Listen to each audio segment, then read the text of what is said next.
नमस्कार, the voice news से मैं प्रगति सिंह, जहां प्रतिदिन हम बताते हैं आपके आसपास की जुड़ी घटनाओं के बारे में, जिसका है सीधे जनता से सरोकार। एक नजर आज की सुर्खियों पर। उमरगाम के युवा कथाकार हार्दिक भाई शुक्ल के व्यासपीठ से काठमांडू नेपाल में पशुपतिनाथ महादेव की पावन छाया में भव्य से भव्य श्रीमद् भागवत कथा का आयोजन हो रहा है। उमरगाम से 170 से अधिक भक्त इस भागवत कथा में काठमांडू पहुंचे हैं। पशुपतिनाथ महादेव के सानिध्य में भक्तगण भक्ति भाव और आनंद उल्लास के साथ श्रीमद् भागवत कथा का रसपान कर रहे हैं। कथा में आने वाले सभी उत्सव हर्ष उल्लास और भव्यता के साथ मनाए जा रहे हैं। श्री राम जन्म, श्री कृष्ण जन्म, रुक्मिणी विवाह, गोवर्धन पूजा, हर उत्सव धूमधाम से संपन्न हो रहा है। युवा कथाकार शास्त्री हार्दिक भाई शुक्ल की मधुर वाणी से भक्त कृष्णमय और शिवमय हो गए हैं।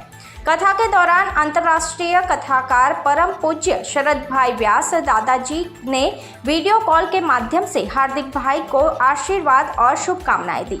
साथ ही अंतर्राष्ट्रीय कथाकार शास्त्री मनोज भाई शुक्ल ने भी दुबई से वीडियो कॉल के जरिए सभी भक्तों को शुभकामनाएं दी। राजस्थान से आत्मस्वरूपानंद स्वामी ने भी वीडियो कॉल कर भक्तों को आशीर्वाद दिया और यह घोषणा की कि आगामी दिसंबर माह में शास्त्री हार्दिक भाई शुक्ल को राजस्थान के डिडवाना में श्रीदेवी भागवत कथा के लिए आमंत्रित किया गया है। इसके अलावा काठमांडू बागमती क्षेत्र के सांसद और पूर्व मुख्यमंत्री राजेंद्र पांडे ने शास्त्री हार्दिक भाई शुक्ल, शास्त्री चंदू भाई शुक्ल और प्रेमजीत व्यास से शुभेच्छा मुलाकात की। उन्होंने कथा यात्रा की जानकारी दी और किसी भी प्रकार की आवश्यकता होने पर संपर्क करने की विनम्र अपील की। साथ ही मंत्री राजेंद्र पांडे ने हार्दिक भाई शुक्ल और सभी भक्तों के साथ डोलेश्वर महादेव मंदिर के दर्शन भी किए। शास्त्री चंदू भाई शुक्ल और प्रेम व्यास के सुंदर और सुव्यवस्थित आयोजन को देखकर सभी भक्तों ने हृदयपूर्वक उनका आभार व्यक्त किया। दी वॉइस न्यूज के लिए राम सोनगढ़वाला की रिपोर्ट। मुझे ये जानकर अत्यंत प्रसन्नता हुई है कि श्री हार्दिक भाई शुक्ल के मुखारविंद से आगामी 20 तारीख से परम तीर्थ पशुपति क्षेत्र काठमांडू के अंदर पशुपतिनाथ मंदिर के और बाबा पशुपति के सानिध्य में श्रीमद् भागवत कथा का आयोजन होने जा रहा है। इस हेतु इस कथा के सफलता के लिए मैं ईश्वर से कामना करता हूं और आप सभी भक्तजनों को मैं शुभकामनाएं प्रदान करता हूं।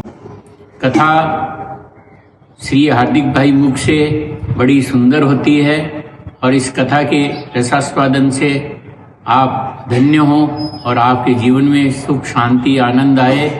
भगवत कथा का और वो भी परम क्षेत्र पशुपतिनाथ के सानिध्य में प्राप्त होना बड़ा ही सौभाग्य का विषय है।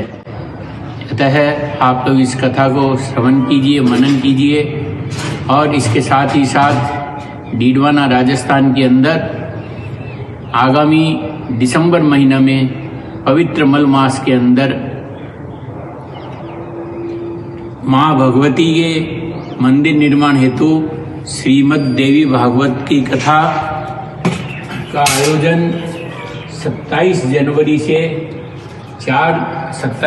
दिसंबर से 4 जनवरी तक होना तय हुआ है। मेरा आप लोगों को निमंत्रण है, आप लोग यहाँ आइए और यहाँ श्रीमद् देवी भागवत की कथा का रसास्वादन कीजिए और ये जो हिंदुओं का एक स्थान तैयार हो रहा है समझिए। मैं पुनः सभी को शुभकामना देता हूँ। आशीर्वाद माँ का, ठाकुर का और राधा कृष्ण का सबके ऊपर वर्षित हो और आपकी कथा का आयोजन बड़ा। आप सभी को राधे कृष्ण और ढेर सारी शुभकामनाएं। यस्वानुभाव अखिलम श्रुतिसारमेकम आध्यात्म दीपमदितिर्शतां तमोन्धम समुसारिणाम करुणयाः पुराण गुह्यम तम व्याससूनुमुपयामि गुरुं मुनीनाम्। सवे पुंसां परो धर्मो यतो भक्ति रधोक्षजे अहेतुक्यां प्रतिहतानां ययात्मानां संप्रदति। ये वीडियो संदेश शास्त्री श्री हार्दिक भाई शुक्ल के लिए भेज रहे हैं। अति प्रसन्न मन है क्योंकि पशुनाम पति पापनाशम परेशम। भगवान पशुपतिनाथ की श्री चरण में आपको श्रीमद् भागवत कहने का अवसर प्राप्त हुआ है। तो आपको नेपाल में काठमांडू में पशुपतिनाथ के सन्निकट श्रीमद् भागवत का गायन करने का अवसर प्राप्त हुआ है, उसकी ढेर सारी शुभकामनाएं। वो जीव बहुत भाग्यशाली होते हैं जो शंकर जी की शरण में बैठकर ठाकुर का गायन कर सकते हैं। तो युवा कथाकार हो हार्दिक भाई, आपको ढेर सारी शुभकामनाएं। और यात्रा संघ में गए हुए जितने भी यात्री हैं, जो सब हमारे देश भारत से उठकर नेपाल जाकर काठमांडू में जाकर हमारे ठाकुर के नाम का जय घोष करने वाले हैं, उन सभी श्रोताओं को हमारी ओर से ढेर सारी शुभकामनाएं। और इस यात्रा को जो हमने पहले श्लोक कहा उस हिसाब से कि सवे पुंसाम परो धर्मो यतो भक्ति रदोक्षदे, कि हमारा सच्चा धर्म क्या है। तो अलग अलग प्रकार से अलग अलग विद्वानों ने अपने अपने मत से बताया है, लेकिन श्रीमद् भागवत ये कहता है कि सवे पुंसाम परो धर्मो। तो हमारा यही धर्म है कि हम भी जिए, दूसरों को जीना सिखाए, हम भी ठाकुर का नाम ले और दूसरों से भी ठाकुर का नाम लिवाए। तो शास्त्री श्री चंद्रकांत भाई शुक्ल, आपको ढेर सारी शुभकामनाएं। आपने ये टूर ऑर्गेनाइज किया है और हमारी दृष्टि में हमारा इतने साल का श्रीमद् भागवत के साथ में सहवास रहा है, इतने साल निकट रहे, तो हम शास्त्री हार्दिक भाई शुक्ल में आने वाले समय के एक अच्छे वक्ता की तस्वीर देखते हैं। तो उनको ढेर सारी शुभकामनाएं। आपने अच्छा टूर ऑर्गेनाइज किया और आपकी यात्रा सफल रहे, उसके लिए ढेर सारी शुभकामनाएं। नमस्कार, राधे कृष्ण। સૌને નમઃ શિવાય। ભગવાન પશુપતિનાથના ચરણોમાં પ્રણામ। ખૂબ આનંદની વાત છે કે ભગવાન પશુપતિનાથના સાનિધ્યમાં મારા પરમ પ્રિય વક્તા એવા હાર્દિકભાઈ શુક્લના શ્રીમુખથી આવા પાવન અને પવિત્ર ધામમાં શ્રીમદ્ ભાગવતજીની કથાનું શ્રવણ અને મનન અને કથન થઈ રહ્યું છે એ ખૂબ આનંદની વાત છે। મારો ખૂબ રાજીપો વ્યક્ત કરું છું।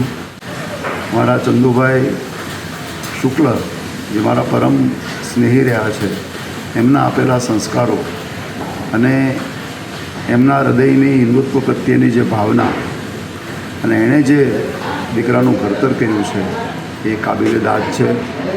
કથાની સફળતા માટે ખૂબ ખૂબ ભગવાનને પ્રાર્થના કરું। ભગવાન પશુપતિ આપણા બધા ઉપર કૃપા કરે અને સુચારુ રૂપે આયોજન સંપન્ન થાય અને બધાને ભગવત કથાનો ખૂબ લાભ મળે। અને કથા છે એ સર્વાર્થ સાધન માનવામાં આવ્યું છે। કથામાં તમામ સાધનો સમાયેલા છે, એટલે કથા છે એ કળિયુગમાં તો ભાવ તરવાનું એક માધ્યમ જ માનવામાં આવે છે। માણસે કળિયુગમાં કથાને શરણે ગયા વગર છૂટકો નથી અને એમાંય વિદ્વતાપૂર્ણ કથા જ્યારે સાંભળવા મળે એ વાતનો શ્રોતાઓને પણ ખૂબ આનંદ હોય છે। એટલે મારો ખૂબ ખૂબ રાજીપો વ્યક્ત કરું છું અને ભાઈ હાર્દિકને મારી ખૂબ ખૂબ હૃદયની શુભેચ્છા પાઠવું છું। બધાને નમઃ શિવાય। खबरों में बने रहने के लिए तो वॉइस न्यूज को सब्सक्राइब करें और बेल आइकन दबाएं।